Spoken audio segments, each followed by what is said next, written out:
सर्वे भवन्तु सुखिनः सर्वे सन्तु निरामयाः सर्वे भद्राणि पश्यन्तु माँ कश्चित् दुःखभाग् भवेत्। यह जो श्लोक मैं बोलता हूँ उसका अर्थ यही है कि सभी सुखी हों, सभी निरोग हों, सभी सज्जन हों और किसी को किसी प्रकार का दुख न हो। इसी मंगल कामना के साथ शुरू करता हूँ आज का ये वीडियो। चूँकि इस चैनल का नाम हमने सुख समृद्धि विज्ञान रखा है, तो इसमें केवल इसी टॉपिक पर हम बात करते हैं। और जहाँ बात हो आपके जीवन की, तो मैं नहीं चाहता कि जीवन का कोई ऐसा पहलू हो जो इस चैनल से अछूता रह जाए। तो आज मैं बात करता हूँ सामाजिक ढांचा हमारा कितना मजबूत रह गया है, इस पर चर्चा करेंगे। सामाजिक ढांचे का मुख्य जो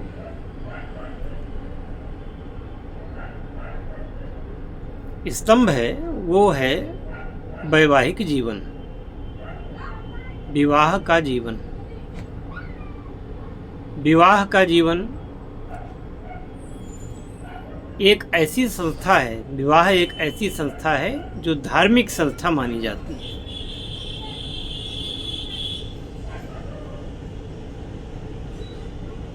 किसी पुरुष और स्त्री का जब पाणी ग्रहण संस्कार होता है,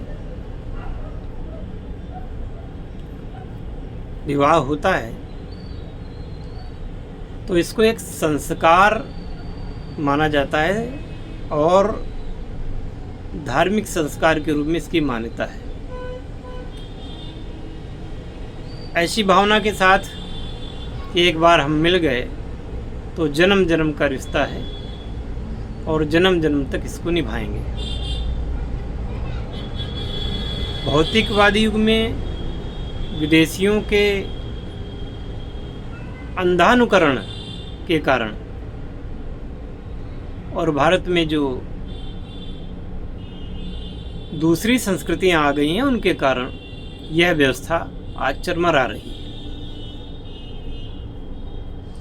एक समय था जब किसी को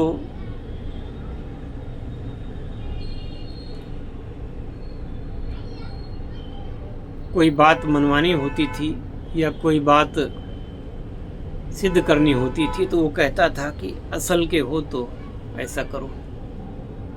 मतलब अगर अपनी माँ से उत्पन्न, अपने ही पिता से उत्पन्न हो तो ऐसा करो या न करो।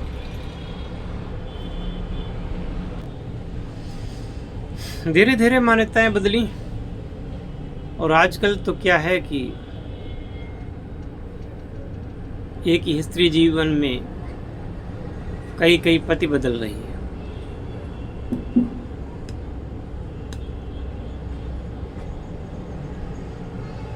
और हर पति के लड़के हैं, बच्चे हैं। अब उन भाई बहनों में क्या प्रेम होगा?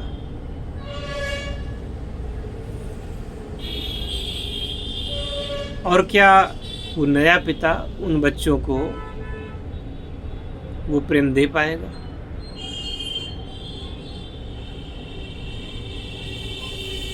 मेरे एक मित्र हैं, बहुत ही अंतरंग मित्र हैं, जो हाई कोर्ट में वकालत करते हैं और शासकीय अधिवक्ता भी रह चुके हैं।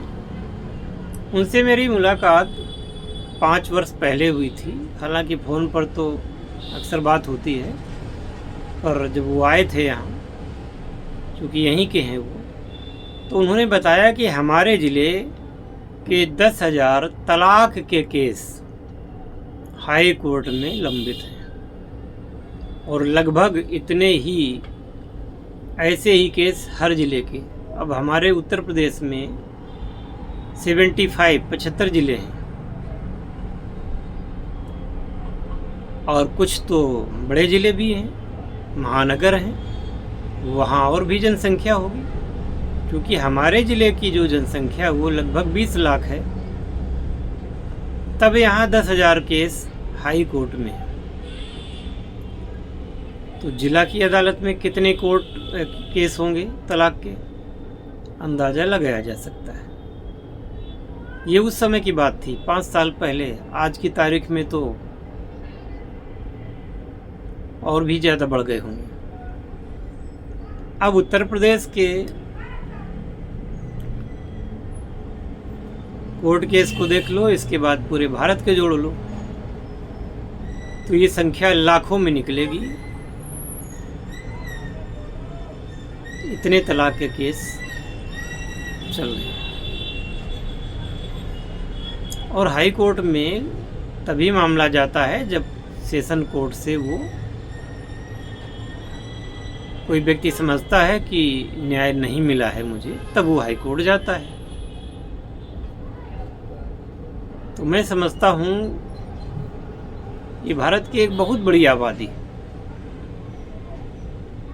केवल और केवल इस प्रकार के केस लड़ रही है। और तो छोड़िए, तमाम केस तो बहुत होते हैं, लेकिन केवल दाम्पत्य वाले केस, परिवार वाले केस इतनी संख्या में है। इसका मुख्य कारण आधुनिकता है। ना तो अब किताबों में, विद्यालयों में नैतिक शिक्षा पढ़ाई जा रही है, न नीति की कोई शिक्षा देने वाला है। घर में भी माता पिता इत्यादि जब भी बात करेंगे तो वो कोई मिलाने वाली बात नहीं करेंगे, बल्कि और सबका ईगो और सबका अपना अपना अहंकार, घमंड। इसके बाद आते हैं रिश्ते नाते, जिनमें रिश्तेदारों को, अपने रिश्तेदारों के बच्चों को उनकी वैवाहिक ज़िंदगी अच्छी नहीं लगती, खासकर अगर वो लड़की का जीजा हो। रिश्ते तो और भी हैं, लेकिन ऐसे लोग रिश्तों को बिगाड़ने में लगे रहते हैं। फिर आ गए विवाहेतर संबंध, जो विवाह के अलावा पहले ही कौमार्यावस्था में ही जो अवैध संबंध बन जाते हैं। ये इसके लिए उत्तरदायी हैं। जितने लोग आपके विवाह में पनीर और रसगुल्ले खाने आते हैं, उनमें से आपका कोई अपना नहीं होता। ये सब कहने के लिए होते हैं। जब आप पर कोई बात आती है, कोई मध्यस्थता करने नहीं आता।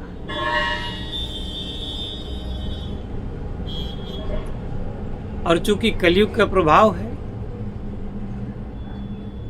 तो इशारा काफ़ी है कि लोग क्या चाहते हैं। लोग तो चाहते ही हैं कि इनका वैवाहिक संबंध टूटे और इन के इन प्रकार जैसे तैसे हमको मौका मिले।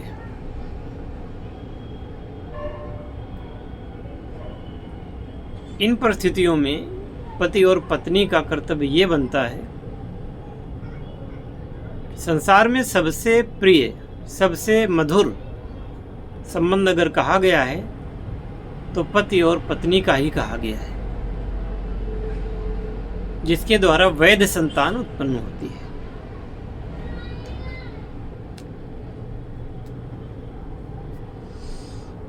अब इसमें भी क्या होता है कि आजकल संबंध बिगाड़ने में उनके वकीलों का भी बहुत बड़ा हाथ होता है। कोई भाई क्यों चाहेगा कि उसका क्लाइंट चला जाए और उसकी आमदनी रुक जाए। बहुतायत से पाया जाता है, क्योंकि मैंने देखा है, अपनी आंखों से देखा है, अपने कानों से सामने सुना है, इसलिए ऐसा कह रहा हूं।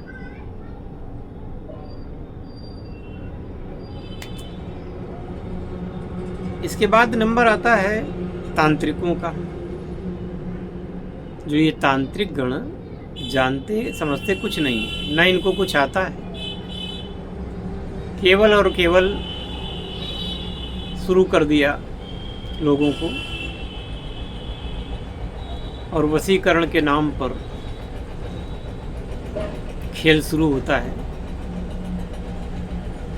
तो वो उनके चंगुल से भी लोग नहीं निकल पाते। बहुत सारे तांत्रिक तो ऐसी आने वाली महिलाओं को उनका यौन शोषण भी करते हैं।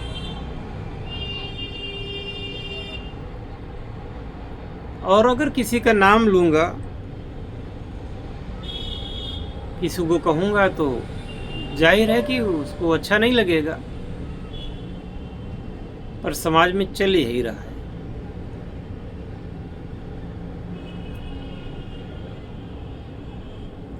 तो शास्त्रों में अगर बताया गया है कि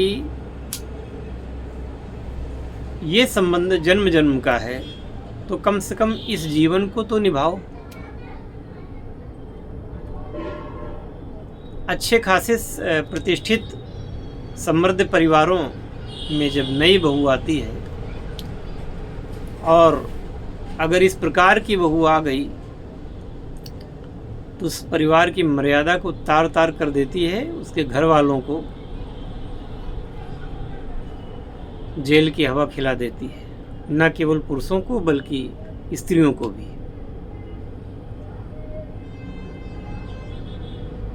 तो इस प्रकार के कानून भी दोषी हैं।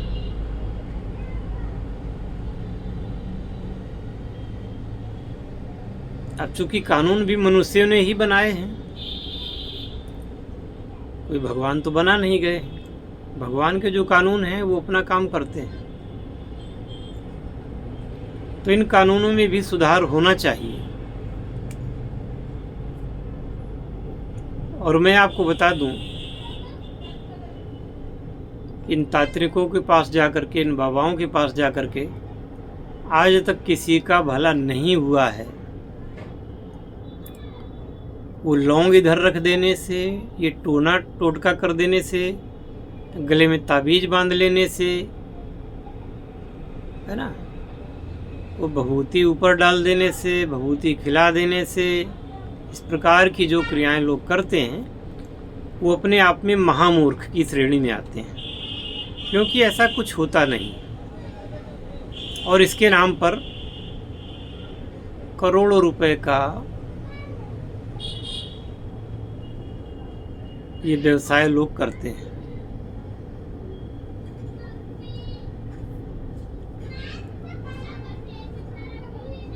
तो इसमें तो हम यही कह सकते हैं कि यदि व्यक्ति संयमित है तो स्वस्थ भी रहेगा, दीर्घायु भी रहेगा, और जीवन में उसका दाम्पत्य जीवन भी अच्छा रहेगा। अगर आप अपनी पत्नी को पतिव्रता चाहते हैं और पत्नी अपने पति को एक स्त्री व्रत वाला देखना चाहती है, तो पहले खुद भी तो ऐसा ही बने।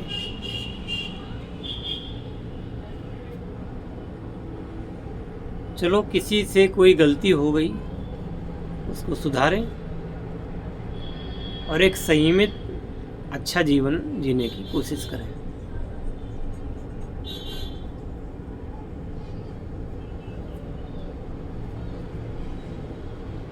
ये जो विदेशों की जो संस्कृति आई है ना, वैलेंटाइन डे वाली, और ये खुलापन आया है समाज में, ये घातक है। इसी प्रकार से आजकल जैसे ही शादी तय होती है, लड़के लड़की में बात होने लगती है। ये भी कोई अच्छी बात नहीं है, क्योंकि कई बार ये लोग जो सीमाएं हैं उनको लांघ जाते हैं, अतिक्रमण कर डालते हैं, और बाद में कोई बात बिगड़ी तो विवाह हो ही नहीं पाता। अगर आप आत्मा को समझते हैं और भगवान को समझते हैं, भगवान से डरते हैं, बल्कि मैं तो कहता हूँ भगवान से डरने की ज़रूरत नहीं है, भगवान को प्रेम करने की ज़रूरत है। पर भगवान के कानून से तो डरना है, और अगर डरते हैं तो आपका पूरा जीवन सुखी रहेगा। आप अपने बच्चों के लिए प्रेरणा स्रोत बनेंगे। यहाँ एक बात और कह देना चाहता हूँ कि हमारे समाज में पुनर्विवाह की स्थिति थी, वैदिक काल से थी।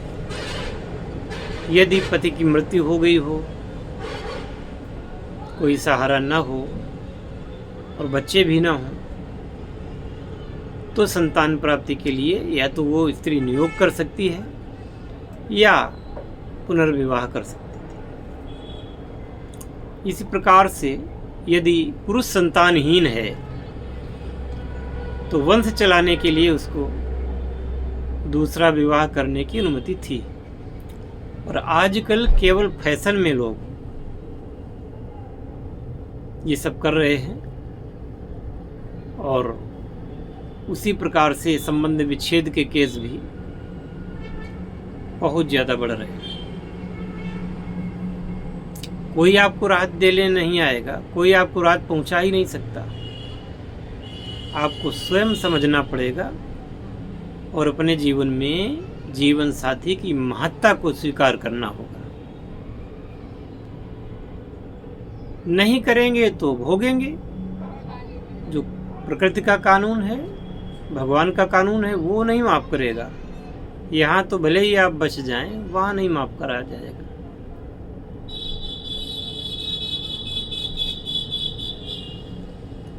जय शिव शंकर, जय भोलेनाथ, हर हर महादेव।